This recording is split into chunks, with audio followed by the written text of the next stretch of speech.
Така, искам да направя едно видео, за да покажа как ще пресъдим една зелена пъпка от това колтуче под кора. Датата е 27 май. И какво ни е необходимо? Общо взето, като всичко останало, нали, трябва да имаме някакъв пресадник, нож, някаква лента за завиване и ще се опитам, тъй като самичък съм си оператор, още не съм спечелял пари от тези видеа, да покажа. Така, избираме си на това място да пресъдим самата пъпка и като с зряла пъпка с зимно око си правим разреза. Ще се опитам така да доближа възможно най-близко да се види. Т-образен. Ето го. Тук в средата ще ни дойде самата пъпчица. Така. И след това трябва да я изрежем. Това листо не е необходимо. Ще го махнем. И самата пъпка се реже както се реже зрелия калем. Само че тук по-внимателно, за да не отидат пръстите. Това сега вече не трябва. Ето това представлява пъпчицата. Не знам дали се вижда хубаво. Опитвам се така, ще го задържа да може да фокусира. Ето това. И може, ако нещо малко криво сме отрязали, да се опитам да я поизправя. Внимателно, тъй като зелените калеми много лесно се режат и има опасност да отиде някой пръст. Ето пак казвам и показвам. Това е зелената пъпчица, тя ще иде там долу. За сега я пущам във вода, нали, да не изсъхва. И трябва да си отлепя кората. Внимателно. Ето така. Ето така. Отгоре. Дано да се вижда. След като се отлепи хубаво кората. Значи, днес сме 27, сорта е мускато тунел. И кората се отлепя без никакви проблеми.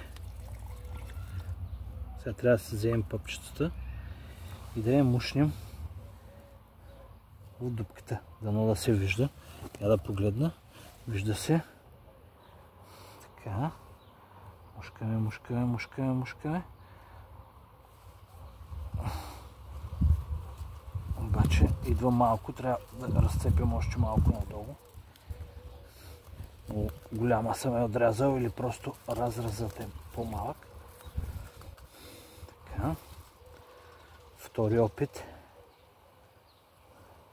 Може да пробваме направо странично да я провра, което мисля, че е по-лесният вариант. Но гледам и да не я щупя сега. Все пак трябва да се получи. Ето. Тук отгоре малко ще увелича. Малко иска, може би 5 мм, за да се проврее. Ето сега провряхме. Отваряме от другата страна и отдолу и я връщаме. Като гледаме, хубаво да влезе, да не се нарани самата пъпчица. Ето така, калемчето вече сега, пъпката си е на мястото. Сега ще доближим да се види много добре отблизко. Ето. Ето. Тук.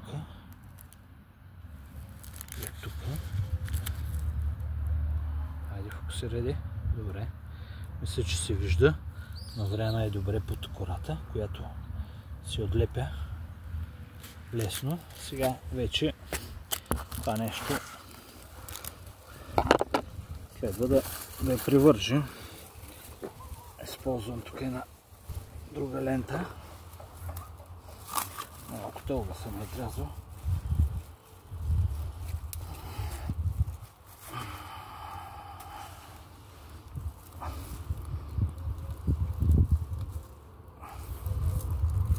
Това е ламиниращо фолио, което няма никакво лепило по него. И е задоволително здраво.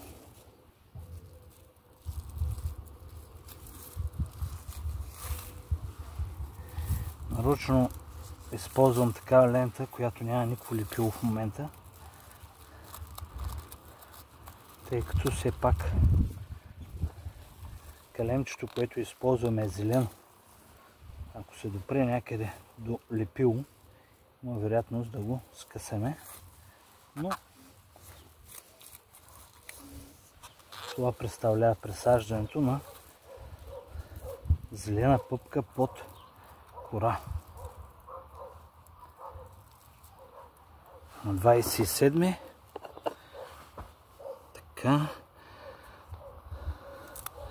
Сега ще се сложа аз е тук наименованието на сорта. Ще му навия още малко лента, тъй като имам да не я връщам. Ето.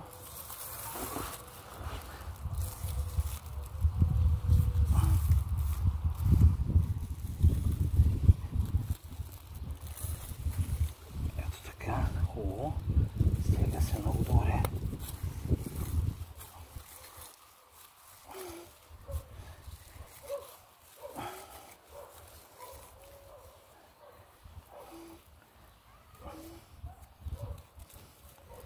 И това представлява нашето пресаждане.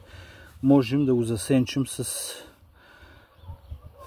било с някакви листа, било с някакви хартии. Просто за няколко дни може така да се засенчи.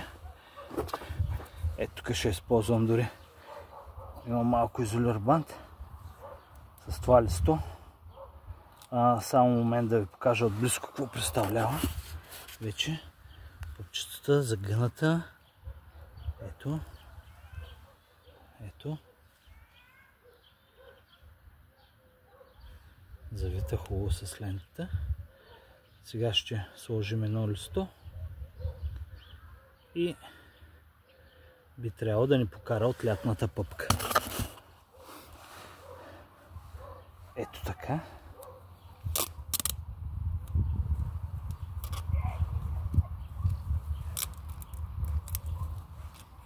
Никакъв начин това няма да пропусне някакви слънчеви лъчи, да изсъхне самата пъпка.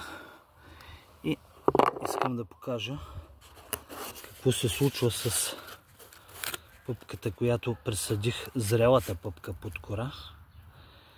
Не знам колко дни са минали, 10 дена. Ето е самата пъпчица, която показах преди няколко дни, не си спомням датата, но в канала има. Тръгнала е. До няколко дни вече ще се образуват листенцата, ще се отворят и ще имаме едно успешно пресаждане, когато решим да сменяме някой сорт.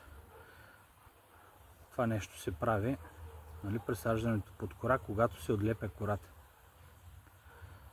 Това значи, че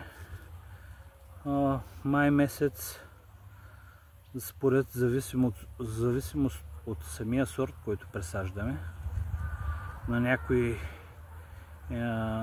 корите се отлепят по-рано, на други по-късно, така че пробва се и се преминава към самото пресаждане. Ако не съм дал достатъчно подробности, може да се пита в коментари или по телефон. Желая ви успех, хубав ден!